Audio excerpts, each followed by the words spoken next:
Here's how you can come up with dangerously creative ideas that other people will buy into. Because I get this question a lot. A lot of people ask me, oh, Houston, how do you come up with all these freakingly good ideas all the time? How are you so ripped and good looking and you have all these ideas at the same time? You can't have them all. It's not that exaggerated, but people do ask me a question, how do I come up with these ideas? Well, long story short, my best ideas come up from doing things, consuming good content, ideas in terms of books, YouTube videos sometimes, and podcasts most of the time. And from creating work, from creating assets. And you can't force good ideas. Those ideas kind of come to you. I'm sure you've had these moments where you're about to go to bed or you're in a shower, right? Or you wake up in the middle of the night and you're like the universe just communicates the idea to you. And you're like, oh my God, this is awesome. And if you're smart, you take down the notes. If you're not smart, you're telling yourself, oh, I'll remember it tomorrow. And then you wake up and you're like, fuck. Because that definitely didn't happen to me multiple times, over and over again. And I need to learn from that mistake. So yeah, you can't really force creativity. You can't really just force good ideas. You can steal good ideas and repackage them in a better way or apply somebody else's philosophy to the way you're doing things, right? And claim it as your own in a way. And by the way, I'm not only talking about content ideas. I'm talking about ideas in general, like your offer, how you present it, how you do things, what's the process, what's the pathway to getting a result, what's unique about you and the way you do things. My number one tip is to create a space for creativity, right? You can't really force creativity. You can't force creating great ideas. I mean, there is a limit, I think, to it because you have I don't know what it is, but there's like a creative juice type of thing. You squeeze it out and then you can't really force it anymore. Like I said, my best ideas come from just not really doing anything, from creating space. So when I'm going on a walk, without listening to any music, without any audiobooks, literally I go into the park and that's where sometimes I create content. Like it's hard to come up with good stuff within the four walls. It's hard to come up with viral things, viral ideas when you're inside the four walls. Unless, like I said, you steal like an artist from already pre-packaged ideas, which is fine if you're just starting out, right?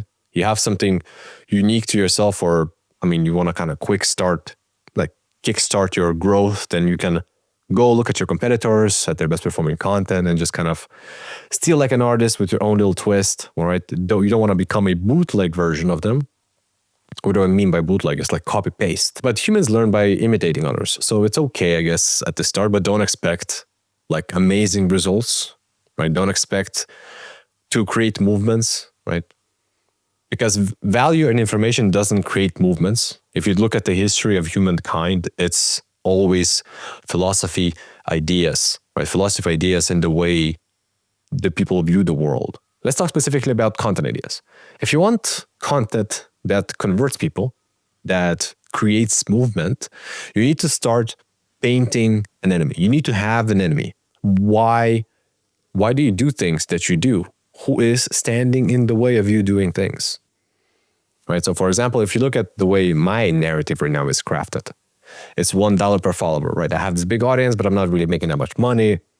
However, now I've crafted a narrative that I'm on the way to getting there, and my enemy is big audiences, right? Ironically, everybody who is talking that you need a big audience, everybody who's telling you to sell low ticket stuff, everybody who's telling you to sell products, right? Or low ticket communities, or get brand deals or affiliate. Like, this is dumb. I don't believe in that. So yes, you need to have something that stands in your way to get into your goal. But more importantly, you can't be afraid to express the things that people are afraid to express. People want to hear stuff that they don't say out loud. There are so many people, creators, influencers that have big audiences, but they will never admit that they're not making a lot of money, because they have this image of themselves online where they just have to appear a certain way. Right? It's like, oh, like I'm attached to this thing that I've created, and if I let go of it, my whole image is destroyed. I was holding on to this as well, right? I didn't really talk about it. I didn't really have this narrative. I just had a goal. I was like, yeah, I want to make like 50K from my audience.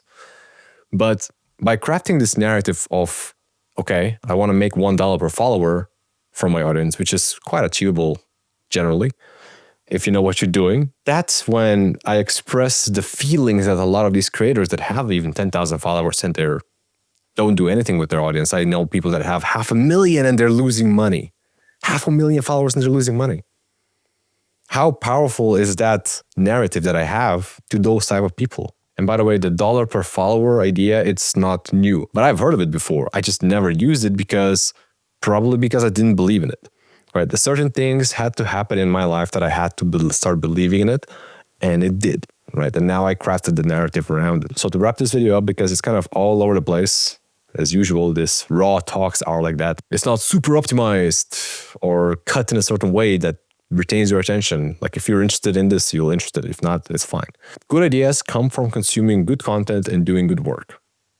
If you consume higher level, I want to say philosophy, ideas, I want to say like, what was the capitalism built on? Its own idea. That's why I strongly believe that $1 per follower is going to create a movement of people that want to get to $1 per follower or even more.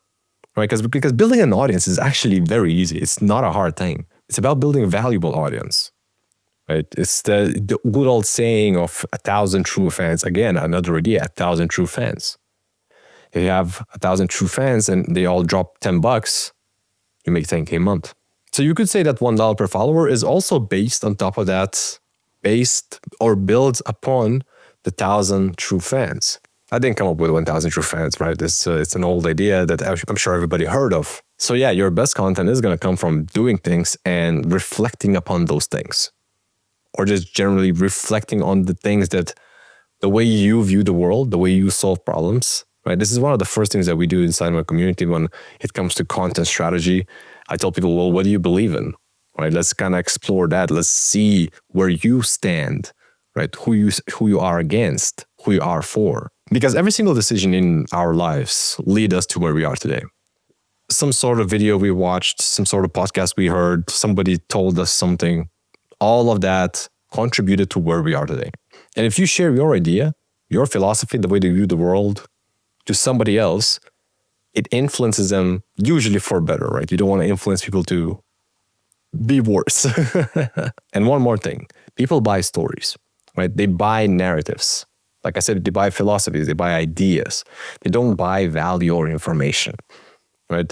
They buy you as a person. They buy the transformation. They buy the future self they see in you. So spending time creating content that reflects that, right? That you share insights, your own unique perspective, philosophy, ideas, outcomes, problems that you solve, is way better time spent than trying to go viral with copy-paste, cookie-cutter scripts that generalizes everything, and anybody can do it at any time, right? Without any unique touch. Too many creators are just too scripted online these days. That's why I create these videos, but there's a few good insights in here. So anyway, see you in the next one.